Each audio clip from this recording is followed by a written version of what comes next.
हर आत्मा को वैतरणी पार करनी होती है। न साथ चलता है परिवार, न धन, न नाम। साथ जाता है तो सिर्फ आपके कर्म। प्रश्न यह है, क्या आपके पुण्य इतने हैं कि वैतरणी आपके लिए शीतल हो जाए, या फिर पीड़ा और पश्चाताप की गाढ़ी धारा होगी? इसीलिए ऋषियों ने कहा, जीवन रहते इन पवित्र तीर्थों का दर्शन करो, क्योंकि यही तीर्थ आत्मा को मोक्ष मार्ग दिखाते हैं। और अंत में अगर आप भी श्री राम के सच्चे भक्त हैं तो इस वीडियो को लाइक करके चैनल को सब्सक्राइब जरूर करें और कमेंट में जय श्री राम जरूर लिखें। आपको बताऊंगा उस दिव्य तीर्थ के बारे में जिसे संत साक्षात वैकुंठ द्वार मानते हैं। कहते हैं, जिसने श्रद्धा से दर्शन किया उसे वैकुंठ प्राप्ति का शुभ अवसर मिलता है। इसलिए वीडियो को बिना स्किप किए अंत तक जरूर देखें। पहला तीर्थ स्थल है प्रयागराज का महाकुंभ, जहां गंगा, यमुना और अदृश्य सरस्वती एक दूसरे में विलीन होती है। वही है प्रयागराज, तीर्थों का राजा। ये केवल 3 नदियों का संगम नहीं, ये आत्मा, कर्म और श्रद्धा का मिलन है। यहाँ आकर मनुष्य अपने भीतर की अशुद्धियों को पहचानता है और स्नान करते ही उनसे मुक्त होने लगता है। मान्यता है कि त्रेता युग में ब्रह्मा ने यही पहला यज्ञ किया था। गीता का ज्ञान देने वाले श्री कृष्ण हो या तपस्वी श्री राम, सभी ने इस भूमि को पवित्र माना है। संगम किनारे खड़े होकर आंखें बंद करते ही एक मौन जागता है, जैसे भीतर का शोर खुद शांत हो जाए। प्रयागराज में कुंभ स्नान या माघ का कल्पवास केवल भीड़ का आकर्षण नहीं, बल्कि अंतरात्मा की तपस्या है। यहाँ की हर पवित्र डुबकी, यदि मन शुद्ध हो तो जीवन भर के पापों को धो सकती है।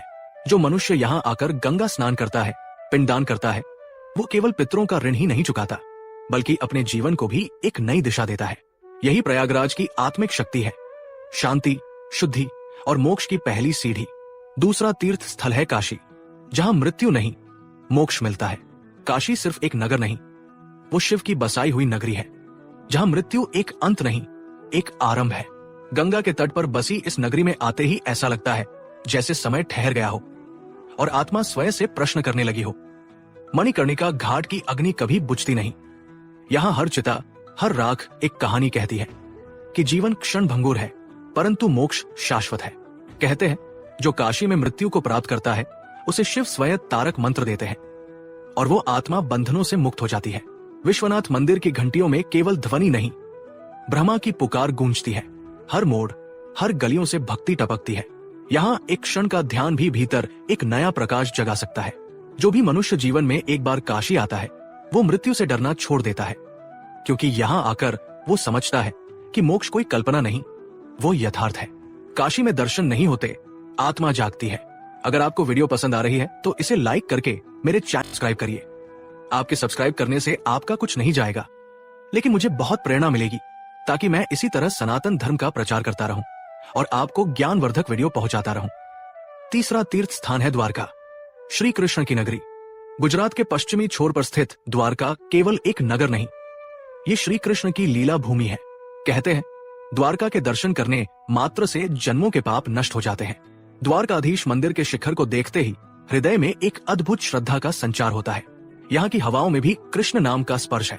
समुद्र तट पर खड़ा होकर जब भक्त कृष्ण का स्मरण करता है तो उसे लगता है मानो समय रुक गया हो और गोपी भाव में डूबा युग फिर से लौट आया हो।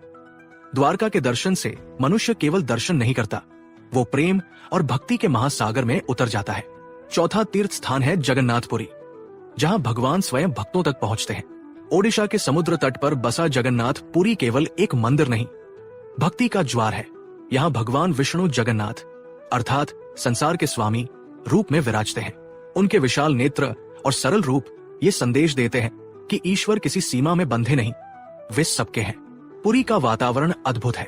मंदिर की ऊंचाई, शंख ध्वनि और समुद्र की लहरें मनुष्य को ये अनुभव कराती है कि यहाँ वैकुंठ धरती पर उतर आया है।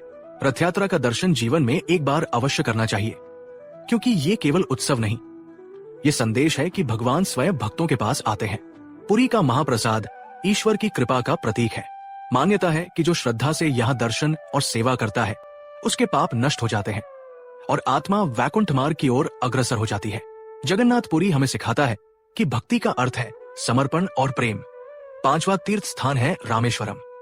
भारत के दक्षिण छोर पर स्थित रामेश्वरम वो भूमि है जहां श्रीराम ने लंका विजय से पहले समुद्र तट पर शिवलिंग की स्थापना की थी।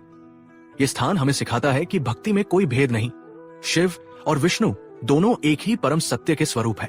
रामनाथ स्वामी मंदिर की भव्यता, लहरों की गूंज और मंत्रों की ध्वनि साधक को भीतर तक झकझोर देती है। यहाँ का समुद्र स्नान और पवित्र तीर्थों का दर्शन आत्मा के पापों को धो देता है। शास्त्र कहते हैं कि जो यहाँ श्रद्धा से स्नान और पूजन करता है उसके पाप नष्ट हो जाते हैं और वह मोक्ष मार्ग का अधिकारी बनता है। रामेश्वरम हमें यह बताता है कि त्याग, नम्रता और ईश्वर प्रेम ही वैकुंठ तक पहुंचने का सेतु है। छठा तीर्थ स्थान है मथुरा, जहां प्रेम ही मोक्ष का मार्ग है। यमुना किनारे बसी मथुरा केवल एक नगर नहीं, ये वो भूमि है जहां श्री कृष्ण ने अवतार लिया। यहाँ की गलियों में कदम रखते ही लगता है मानो कानों में बांसुरी की धुन गूंज रही हो और हर कण में राधा कृष्ण का प्रेम बसा हो। भागवत पुराण में कहा गया है कि जो श्रद्धा से मथुरा में स्नान और स्मरण करता है उसका जन्म मरण का चक्र समाप्त हो जाता है। यहाँ मृत्यु होने पर मोक्ष की प्राप्ति निश्चित मानी जाती है। मथुरा हमें सिखाती है कि भक्ति का सार प्रेम है, वो प्रेम जो त्याग और समर्पण से भरा हो। जो साधक यहाँ आता है उसका हृदय भक्ति में डूब जाता है और वैकुंठ का मार्ग प्रशस्त हो जाता है। सातवां तीर्थ स्थान है बद्रीनाथ, वो तीर्थ जिसे शास्त्रों ने वैकुंठ का द्वार कहा है। हिमालय की गोद में नीलकंठ पर्वत की छाया में बसा बद्रीनाथ धाम केवल एक तीर्थ नहीं, एक अनुभूति है। यहाँ पहुंचते ही मनुष्य के भीतर का शोर शांत होने लगता है। शुद्ध वायु, मंद मंद बहती अलकनंदा की धारा और भगवान विष्णु की ध्यानस्थ मूर्ति, ये सब कुछ मन को उस दिशा में मोड़ता है जहां सांसारिक मोह समाप्त होता है। बद्रीनाथ को 4 धामों में सर्वोच्च माना गया है।